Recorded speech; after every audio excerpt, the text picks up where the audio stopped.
Durante siglos, el nombre vikingo despertó terror en toda Europa. Eran guerreros implacables, marineros expertos, exploradores de mares imposibles. Pero detrás de su ferocidad se escondía un lado mucho más oscuro. Un mundo donde el deseo, la violencia y la fe se confundían en un mismo acto. Una cultura donde el cuerpo era tanto un templo como un campo de batalla. Hoy exploraremos las prácticas sexuales más impactantes de los saqueadores vikingos. Rituales que mezclaban el placer con el poder, la muerte con la religión, y que forjaron una de las reputaciones más temidas del mundo antiguo. Para los vikingos, el sexo no era una expresión de amor ni intimidad. Era una manifestación del poder. Durante sus incursiones, los actos sexuales no eran privados. Eran declaraciones de dominio. Someter al enemigo física o sexualmente simbolizaba superioridad total, no solo del guerrero, sino también de los dioses que lo guiaban.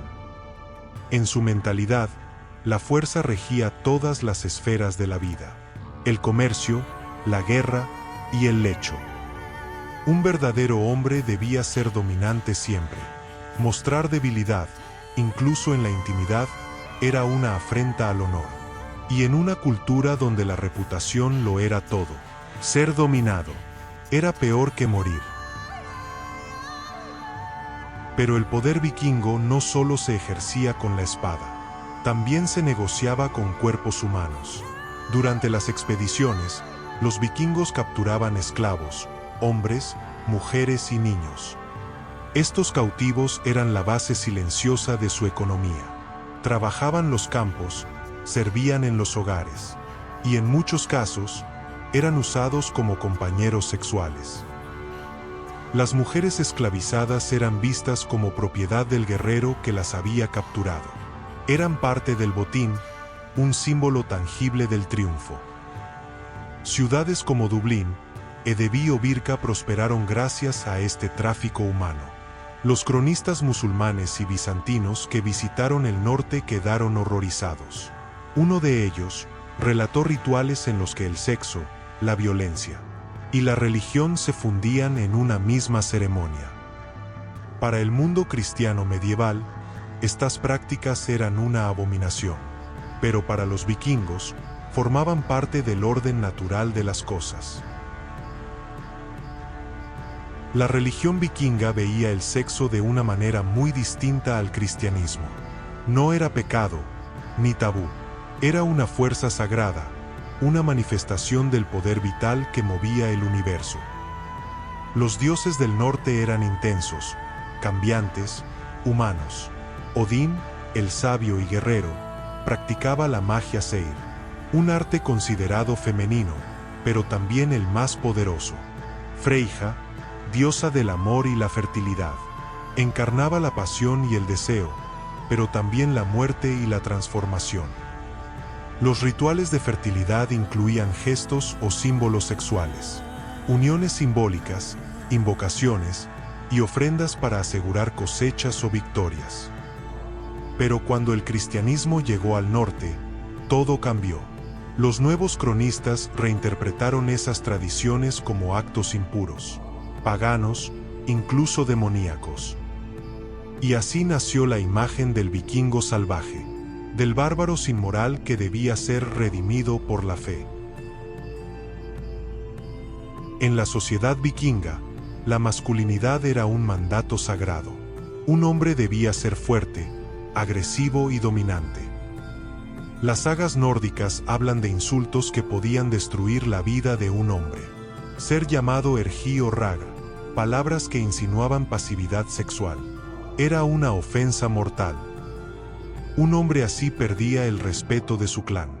Era tratado como un cobarde, como alguien sin alma de guerrero.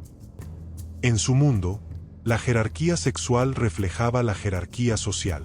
El que dominaba, mandaba. El que era dominado, desaparecía del mapa. El sexo era una extensión del combate, una forma más de demostrar poder, de afirmar la superioridad frente al otro. Entre las prácticas más impactantes del mundo vikingo estaban los rituales funerarios. El más famoso fue descrito por el explorador árabe Ibn Fadlan en el siglo X.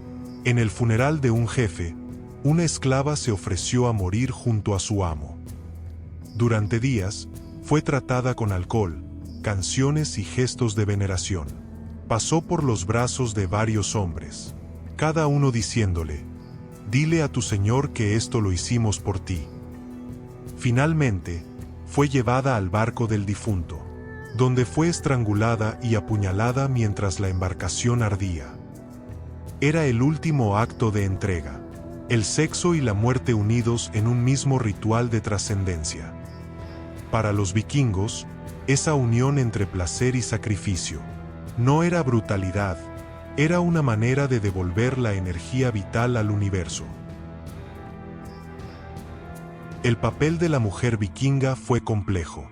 Las mujeres libres tenían más derechos que muchas de sus contemporáneas europeas. Podían divorciarse, heredar tierras y administrar negocios. Pero en la otra cara del espejo estaban las esclavas, cautivas sin voz, usadas para trabajo, placer o sacrificio. Esta dualidad revela una sociedad profundamente jerárquica, donde la libertad de unas se sostenía sobre la servidumbre de otras. Incluso las mujeres poderosas podían participar en la violencia. Las sagas narran esposas que incitaban a sus maridos a vengarse, o a usar el sexo como forma de humillar al enemigo. La frontera entre víctima y verdugo se difuminaba, y el poder, una vez más, era el centro de todo. Con el tiempo, los vikingos se mezclaron con otros pueblos. Adoptaron el cristianismo y cambiaron su forma de vida. Sus costumbres se transformaron o desaparecieron, pero la leyenda sobrevivió. Los cronistas medievales exageraron sus excesos, pintándolos como demonios del norte, seres que representaban todo lo que la Europa cristiana temía. Sin embargo, la historia moderna muestra otra cara. Eran comerciantes, navegantes, poetas y también guerreros. Una cultura compleja, donde la violencia y la sensualidad eran solo expresiones de una misma idea, la fuerza como orden del mundo. El mundo vikingo fue brutal, pero también profundamente humano. Su forma de entender el sexo, el poder y la muerte reflejaba un universo donde la fuerza lo era todo y la debilidad no tenía lugar. En sus rituales y creencias, el placer y la violencia eran dos caras del mismo destino.